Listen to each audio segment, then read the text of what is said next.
Fala galera, tudo bem? Estamos começando aqui mais um episódio do nosso Viralcast, seu episódio sobre marketing, vendas e gestão. Hoje estamos aqui na China fazendo uma série especial dentro da Canton Fair. A Canton Fair é a maior feira do mundo, multissetorial. A gente está fazendo uma série de entrevistas com empresários brasileiros ou também estrangeiros para falar sobre as tendências que eles estão vendo aqui na feira. Dessa vez a gente tem o Isaac aqui, do Sourcing Guy, e quem vai conduzir essa entrevista em inglês a partir de agora will be my friend Guto. So I'm gonna hand to Guto now. Yeah, so first of all, thank you so much, Rodrigo, for having me. And thank you so much, Isaac, for coming to our podcast. For those in Brazil that don't know, Isaac started a channel in Instagram, TikTok, and is one of the most influential guys in the sourcing business all around the world. So congratulations for that. And I don't know, do you ever did business with Brazil? I haven't done business with Brazil, but I'd definitely like to. Yeah, okay. Brazil is one of the biggest markets, Chinese markets to import and export. And so please introduce yourself to our audience, tell about your story. Yeah. Hey guys, so I'm Isaac, the sourcing guy, and I've been running a sourcing agency for the last 8 years or so. We help a lot of American brands and enterprise companies source products from all around the world, but mostly in China. My background is both sides of my family are manufacturing, so I really grew up in the manufacturing space. Saw there was a lot of opportunity to help brands source premium products and kind of bridge that international gap. So I'm doing that, and recently producing content, and that's been a really, really a blessing, and it's been a pleasure growing that, and happy to be here. Thank you so much. Just to start, what are you thinking about Canton Fair this year? It is so busy. Like, I don't want to say it's because of all the content, all the videos that we've been making, and all my friends have been making, but I mean, I've never seen the halls like this. I was just saying that, like, last session that we were here in May, everyone was on the little scooter. Yeah, the little backpack. And I think it's generally just too busy now to even support those because, like, it's literally like sardines. But it's exciting. Like, it's exciting seeing so many people here, and I think that, like, especially this phase one is really entertaining. Lots of cool technology, innovative booths. So happy to be here. Yeah, Rodrigo, it's his first time here, and we're just saying that it's hard to picture like how big Canton Fair is. You're saying about the people, the exhibitors. What do you think about that? Yeah, you gotta be here to understand. No other way. You hear people say it's very big, but you can only tell the exact size when you're here. And I wanted to ask you, Isaac, how did all this content producing business started? Because I am a content producer in Brazil as well. Yeah. And it started to support my main business, so I could generate leads, audience, and etc. How was it for you? Yeah, I mean, it was kind of the same thing. I understood the importance of building a personal brand. I always wanted to get into content. There's another guy in the space named Keon, sourcing with Keon. We just had breakfast with him 10 minutes ago. And so he was probably one of the OGs of producing content. He was doing more YouTube style content. He's a good friend of mine. And he was always saying, you really got to get into the content game. And I was seeing, the opportunities that were coming to him from that. So honestly, like, he inspired me to go and get started into it. And I just had my own twist onto it, really focusing on short form. And it took a while to get comfortable behind the camera and gain the confidence within that space. But once you start to really understand the algorithm and understand the content you want to see, you can then go in and I have a videographer here. Right now we're able to work as a team and create content efficiently. Yeah. What would you recommend to entrepreneurs in Brazil and all over the world that are going to start producing content now as the internet stands now, because it changes a lot? How would you start now? Yeah, I mean, I think that today. How would you start today? Sorry. I think that especially if you're in with like a specific localized market or have a different core language than English, a really great way is to just look at some of the biggest influencers, what are they doing within like the English market, and see if you can create a variation of it within like your specialized language. So can you create a specific channel around sourcing in Portuguese, and like don't reinvent the wheel, like copy what I'm doing and just do it in Portuguese. I promise I'm not going to go after the Portuguese market, like, It's going to work. Yeah, so we met a guy even at last Canton Fair, and he was like, yeah, he was like a Russian guy. He's like, oh, the sourcing guy. He's like, before I met, I was making sourcing content, I had no followers. Then I just went, I copied all your videos. Now look, I have 300,000 followers. I was like, yeah. We were like, okay, like sick. Like honestly, that's great, good for you. Again, I'm not attacking the Russian market. So I think that people and in general, I think that people try to reinvent the wheel with content, and once a blue moon, you reinventing the wheel is going to create this brand new way of doing content. But for the most part, just if you're trying to get started, you got to train the algorithm to know that you're making good content. So find successful content other people are making, create your own kind of variants of that content, because you know that flow will work. Get the momentum, get comfortable, and then once you're comfortable and things are flowing, that's when you can really like take the time to experiment and then build your own style. Amazing. And talking about the sourcing business that you have, in Brazil, we have a lot of, let's say, people are scared to buy Chinese products, maybe because they have, I don't know, they don't really trust Chinese brands. How do you feel about this in the American market, the US market? Yeah, I think that the reason why people feel that way is not because there aren't amazing products and factories in China. It's because the majority of products produced here are low quality, right? So what happens is that the average product someone sees, they see made in China, they associate it with bad quality, and that's just what's understood. But obviously, as you guys know, and like these shows, like there's amazing factories, amazing quality, the best product in the world is made here. It's just about filtering through. So I think, if you're running a sourcing company, you're in sourcing or in product, it's about how can you filter through the 99% of bad factories, find the 1% that are like unbelievable, and really make that the forefront of like your marketing and the products that you showcase, and explain that like the service that you might provide in sourcing. That's what we do at our agency. We're very focused on very premium product. You want the cheapest cost, you want like mediocre product, like go somewhere else, go on Alibaba. But if you want the best of the best, like that's where we're going to come in and step in and help you. And that's where you can provide value. Like we're going to get you to that 1%, the top 1% of factories. Amazing. And once my question is, how do you find these 1% factories? What is the difference between a regular one and the 1% that you're saying? Yeah, well, it's hard, right? Because actually, a lot of the best factories in the world aren't going to be at the Canton Fair. Yes. They're not going to be on Alibaba. And why is that? Because they're the best of the best. They don't need to be here. Yeah. They don't want to deal with 100,000 people coming to their booth. They don't want to deal with the small orders. They're already working with the best brands in the world, and they're working on high volume projects. So it can be tricky, right? So a lot of it has to do with, for example, hiring really good people in the space with lots of experience that already have the relationships within those specific categories. That's how we do it. We go through import records, and we try to figure out where the biggest brands are manufacturing. And then for us, like we also do group volume. So it's very hard as an independent brand to just go and be like, yeah, huge factory, take a shot on me and like work with me even though I don't meet your minimums. But sometimes if you can work as a group to an extent, like that's what we kind of do is say like, look, here's all these clients that we have together. Let us kind of come in as an agency, as the agency client, and meet your kind of annual minimum to spend across all of our client lists, and then it allows us to kind of get in the door with the factories that typically won't pick up. And another topic we cover here is what's trending. Yeah. Not only products, but in general, what business trends are you seeing at the moment here in China or in Canton Fair?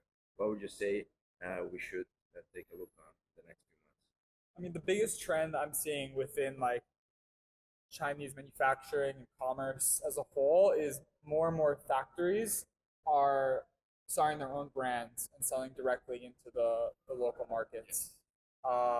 Not just the US, like all around the world, they're going in. They're selling into Amazon, they're building their own brands, they're building their own Shopify, they're warehousing here in China, they're warehousing in the localized markets.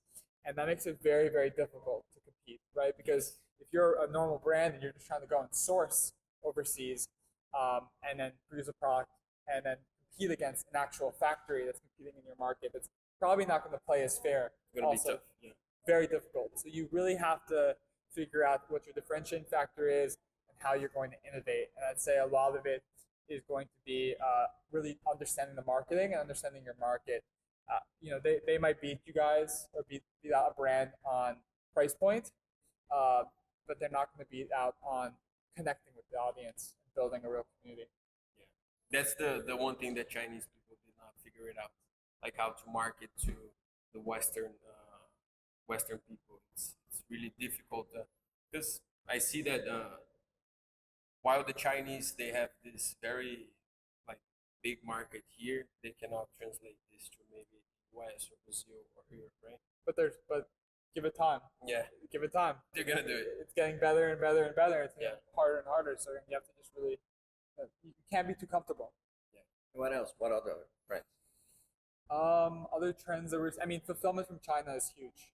So Sure. from like a logistics standpoint, there's huge benefits to now fulfill out of China versus the localized market, because when you fulfill from China, it significantly increases your cash flow. You can hold way less stock. You don't have to wait for all the goods to then be on the water for 30 plus days and then get stuck in the warehouse. You can expand globally very easily because you're going to fulfill from China globally. A lot of countries you're going to be tax-free. So the U.S. is a little hairy right now, but at least for the time being, it's still under $800 you have to minimus. So that means you don't pay taxes on the product. So when you couple that with a trade war, where, for example, if I try to import some activewear, it would be 39% tariff, versus if I just ship the product directly from China, I'm at 0%, right? Plus I don't pay for shipping, plus I don't pay for warehousing in the U.S. There's huge cost savings. And nowadays, because of Shein and Temu and all of these like new big players that are fulfilling direct from China, the cost basis on fulfillment has dropped so much, and the speed and efficiency has improved substantially. Where you can for $7 ship a product from China to the U.S. in 4 days, and it's going to come with a local label, like with a U.S. label. So the customer, because it's so fast, they don't even know it came from China. It looks like it came from New York. So you're seeing not just dropshipping brands. Now you're seeing a lot of very established brands that sell relatively high-priced, low-weight product fulfill out of China because of the huge benefits from it. Would you say this is like dropshipping 2.0? It's branded dropshipping. Yeah, it's exactly dropshipping 2.0. This is a trend that's not in Brazil yet. Mm-hmm. Never heard of it. But yeah, sounds amazing. 4 days. But this is shipping through air, right? Yeah, but again, the cost base, it's like 3 to 7 days is kind of like where like it runs. But again, it's cheap. Yeah. It's like we're talking like $5 to $10 for like a lightweight shipment. This is my first time in China, first time in Canton Fair. Many people in our audience have never been to China but want to. What can I not miss? What is things that I cannot leave China without knowing, without going there or visiting? I think like China as a whole, or Guangzhou as a whole, or just in general. Yeah, in general, China in general, because many people travel. They come to Guangzhou to Yeah. Canton Fair, but they travel to other cities to do business. I mean, look, business in person is still alive and well, and I think especially in this digital world, like it's more and more important to have that physical connection. So again, visiting your suppliers, building a relationship with them. If you drink, honestly, like getting drunk with your suppliers is one of the highest ROI activities you can do. Like the relationship that you're gonna build with that, and the pricing benefits that are gonna come is like very substantial. And really just embrace yourself in the culture. Learn like the tiniest bit of Mandarin, maybe, just to be able to kind of like get around. They're really impressed, right? Yeah, exactly. You just learn like 2 words, and like it goes a long way. At the end of the day, like they really love a lot of Western culture. So you showing appreciation for the Western culture, for their culture as well, and kind of sharing that together is a really, really great way to kind of build a relationship. And then for China as a whole, it's an amazing place. Like at the end of the day, like you walk around, as you guys know, you see these 100+ story hotels and crazy infrastructure and amazing restaurants, and getting into a Uber where gull-wing doors coming up. I mean, like it really feels like the future, and I think that people have a very skewed view potentially of China. So you have to really come for yourself and check it out. Exactly. And about the futuristic part about China, what do you think that's not in the US or Europe that's already very developed here in China? Well, this is like the tech capital of the world, at least for like electronics, right? Yeah. Especially in like Shenzhen. So because you have so much engineering and so much technology being produced here, it's able to be implemented, effectively. Plus, you don't have as much like bureaucracy issues with infrastructure. So they build incredibly fast here. You have less and less of like the overall kind of corruption that you're going to see in the West, where you go and you're going to spend $6 billion on a project. How much of those billions of dollars are going into people's pockets? Versus here, they don't really care as much about like the bureaucracy, right? It's really just about, at the end of the day, like the government works to like work. It works like a very efficient organization. There's pros and cons to that, but at the end of the day, what it does create here is incredible infrastructure and innovation. And to summarize, what do you think, when was your first time here in Canton Fair? First Canton Fair was a few years ago. First time in China was probably like 10 years ago. What do you think changed between the first time that you came here and now? I think there's at the Canton Fair at least way more people. There's way more cameras, way more people shooting content and sharing, and I think that it's really interesting for the booths to be thinking about as well. Yeah. That it's more than just like people you might meet at the fair, right? If you get the right video of you might get millions of views. I posted a video from the Canton Fair in May, and we were able to pass over 2,500 leads to one booth from that one video. So it really kind of shows you, like, I'm sure that they got more leads from the video than they did attending the Canton Fair for sure. So I think that like that's something that is a big change. And then with China, it feels like since I was here 10 years ago, like it's a really Crazy difference, yes. For sure, that's part of your business model. You sell media, right? It's a small part of the business model. We don't typically like charge we're starting to charge factories for that kind of stuff, but it's the main business model is now we have like a whole product sourcing program and mentorship. So teaching people how to source products effectively, giving people access to our factory database, weekly Q&A calls, mentorship in the community to like help people learn how to source products effectively. And then for like for larger brands, and we have like the do it for you agency where we like source products. Mm-hmm. Yeah. And more specifically about products, what is trending? What are you recording? Which content are you posting in the next few days? So let's think. From the fair, we're seeing a lot of honestly like high-powered fans has been really cool. Yeah. Like these like micro fans. I think it's an amazing product. I bought a few of them already with like these jets, and I think just utilization across different categories for that specific very micro jet tech. I'm trying to think what else has been really interesting since we got here. I mean the whole like EV revolution, right? Like there's so much technology that are going into like the electric cars, and I think that the West doesn't really realize how much innovation is going on because there's a bunch of the American brands or whatever it is, and some German brands and like Tesla. And then when you come here and you see the electric cars, like how futuristic they are, you're like, oh my God, we're about to, things are going to really change. Yes. I hear China has more than 100 brands. Oh my God, that's crazy.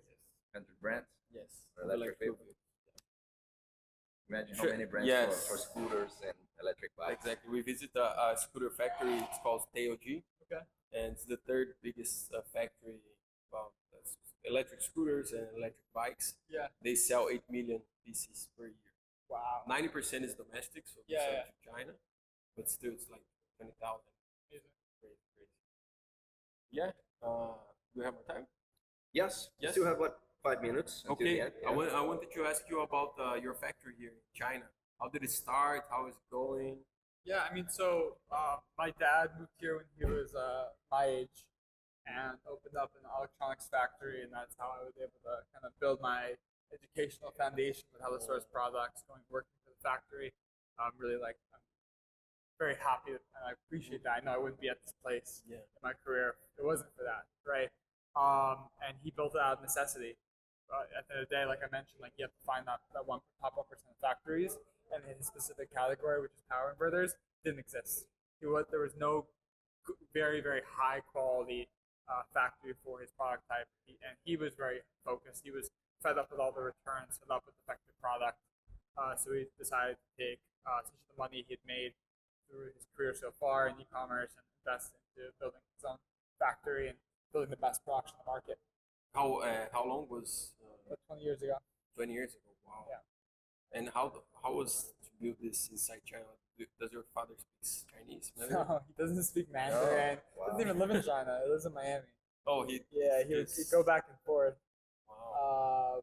Look, it's very hard, and like we're working on selling the factory now, and like and you know, because at this point it's like that was a different time, you know, where it's like you want to build a business effectively, you build you build infrastructure, right? You buy the warehouse, you buy the machinery, you buy the factory.